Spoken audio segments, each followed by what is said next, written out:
So there's no doubt that Andy Reid is on the hot seat, especially after all of these bad L's that he's been causing this Kansas City Chiefs team to take. It's starting to be unacceptable what Andy Reid is doing, and I'm probably going to receive a lot of controversy about this video, but to be honest, I feel like I'm speaking what's right, and I'm letting people know, like, Andy Reid, he's making a lot of mistakes for this Kansas City Chiefs team. So the sixth loss of the year is tied for the most that the Kansas City Chiefs have ever had in a season with Patrick Mahomes, and the second most the Chiefs have had under head coach Andy Reid. And fans are starting to get tired of hearing what Reid is saying after every single loss, because it's literally the same thing with no consistent proof that changes are on the horizon. So what Reid said during his post-game conference is, the guys know. They understand we got to clean up a few things. We've got to do better as coaches. We've got to do better as players. We've got to go back to the drawing board. You don't quit. We were close here. We're tired of hearing that same BS from Andy Reid. He says the same thing every week. Oh, we got to go back to the drawing board. We was close. We don't quit. Bro, we're 6-6, and it's looking bad for us in the AFC with all these teams with these good records. And this is the same thing that we're hearing from Andy Reid every time. So yeah, I know I'm going to get a lot of hate in this video. I know I'm going to get a lot of hate for the title. But me personally, I don't care, man. I don't care. If people disagree to the point where they have to unsubscribe, I'll just let you. Because it's at the point where I feel like Andy Reid and Matt Nagy and Spags are making the same mistakes every week. Spags, you're another one. How can you not get a stop on third down in the clutch? Every game, Andy Reid has the bad clock management on offense. And it's like Spags, he just gives up a play on every third down in the clutch. I don't understand it. And the thing about Spags, I can't blame Beach for really Spags, because Spags, he wants you to draft who he wants. He wants big edge rushers that's not fast. Bro, the NFL is full of speed nowadays. We need some speed on the edge, bro. We got Josh Uche. Beach got Josh Uche last season. Spags didn't play him. Like, this is stuff like that, bro. So the last time the Kansas City Chiefs won the Super Bowl, they had 6 losses. So that do prove that the Chiefs are still not done with this season, even with 6 losses. And some people are probably tired of hearing about hypotheticals and, going on the emotional roller coaster that we go on every single week with this team. But it is something to discuss, that this team could still win the Super Bowl with Patrick Mahomes doing what he always does, literally carrying the team on his back and making unbelievable plays. We'll be like, wow, Mahomes did it again. Mahomes, he's been carrying Andy Reid. He's been carrying all these coaches. He's been hiding their flaws. And now we have to see if he could do it again this season. So now the Chiefs need to win out. They have a tough schedule against the Houston Texans, Chargers, Broncos, Raiders, and Titans. 2 of those should be easy wins. But right now, you don't truly know. Even if you went out, you still have to get some help from other teams. And maybe a bit of help from the refs, and not the officials working against them like they were versus the Dallas Cowboys, because every time we try to get a stop, they literally call pass interference. CeeDee Lamb and Pickens literally was throwing our corners on the floor, and somehow it's offensive pass interference, which is cool, whatever. So the teams we have to beat out record-wise are the Jacksonville Jaguars, which might be hard. They're playing hard, they're playing for their season. The Jags, they have the head-to-head win. The Buffalo Bills also have the head-to-head win. And the Chargers, who has the head-to-head win for now, but we get to play them again. The Texans are another team we need to beat out, because they have one less loss than the Chiefs. So we're going to definitely have to beat the Texans on Sunday, which is basically going to be another must-win playoff game that Andy Reid can't be making them same mistakes he made against the Cowboys. Then the play calling is bad. That's why you see Patrick Mahomes running around, doing unbelievable plays, because the route tree is bad. I don't know what are these routes, bro. If you really look at the routes that Andy Reid be calling, we don't know what he's calling. Bro. And it's starting to be to a point where there's no more excuses for this, bro. There's gonna be no more excuses for this. The Chiefs, they've been having major problems offensively, and without Patrick Mahomes' Superman plays, we might be the worst team in the NFL, and there's no doubt about that. Andy Reid's been getting saved, and it's time for him to turn it all around for this Kansas City Chiefs team and start calling some real plays. And he has to stop going away from the run game. He has to run the ball under center. There's things that Andy Reid has to do for us to be able to even win out and to even further yet win the Super Bowl. So since I didn't really recap the Cowboys game, let's talk about a few winners from that game and a few losers from that game. So obviously, the first winner is going to be Patrick Mahomes, because Mahomes is continuing to make plays. even when it don't result in a win.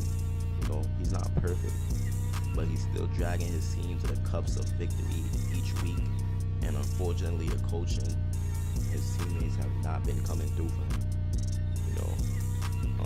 Jared Wiley, I know the box score only says 1 catch for 4 yards, but he did pretty good with blocking.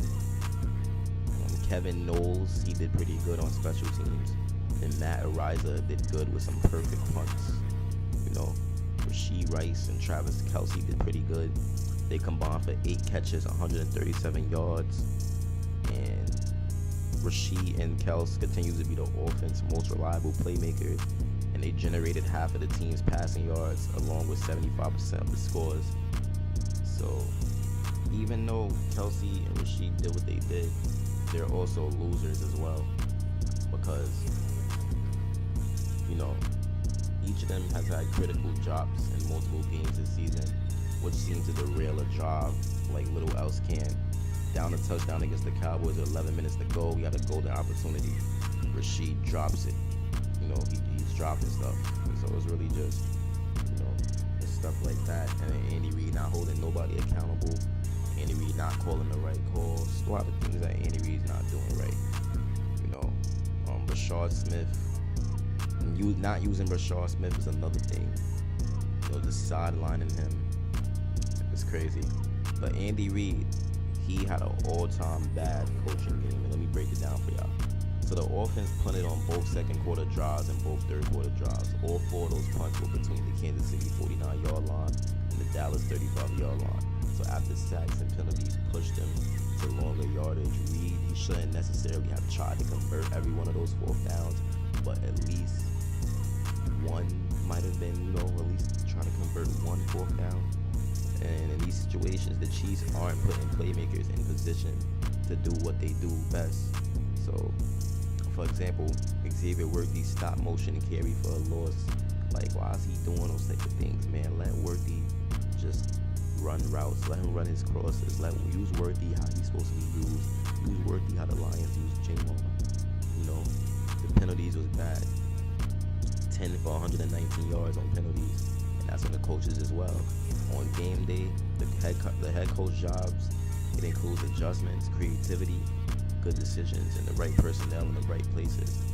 Thursday, Andy Reid's performance just wasn't enough, and that's why we also have to get the Steves back. Who's just as bad as Andy Reid this season. So speaking of the right personnel in the right places, we need to keep calling out Spags. His rotation of defensive backs make no sense. Noel Williams might be the best outside cover corner on the squad, but he only got 6 snaps against a passing attack that contains George Pickens and CD Lamb. And you telling me Noel Williams, who could be the best outside cover corner on the squad, only gets 6 snaps? Unbelievable. Trent McDuffie is the team's best inside/slot corner. He's the best corner, right? But he has one weakness: receivers like George Pickens and CD Lamb. So why would the Chiefs have McDuffie follow Lamb around the field, picking up pass interference calls along the way when you got Noel Williams who could cover? There's some questionable things going on with the coaching in Kansas City, and no one's holding each other accountable. No one's holding each other accountable. Having Jamari Connor out there, giving him all these snaps when he's going to be looking like Dan Sorensen Part 2. Very sad. George Karlaftis, he can't win on one-on-one. I don't know why Beach even paid him that much. There's a lot of sad things I'm seeing, on this Chiefs team, the coaching, the front office. It's just a lot of things that is hard to look at. And I'm really, really tired of seeing the same stuff, man. It's getting to a point. And the stakes has got very high for the Chiefs in Week 14. And if we lose this, we're definitely out of the playoffs. This is against a red-hot Texans team. So we're going to see what Andy Reid does. Hopefully Patrick Mahomes could carry, if anything, but I don't know, man. I don't know. It's starting to look very bad. There's a lot of struggles throughout this Chiefs team, and I don't really see much accountability going on throughout the team. So, yeah, man. If you enjoyed this video, though, and you want to see more, Like and subscribe. You know what to do. It's been your boy Chiefs Priority. I know I might get a lot of backlash for this, but I gotta speak my truth. I'm out.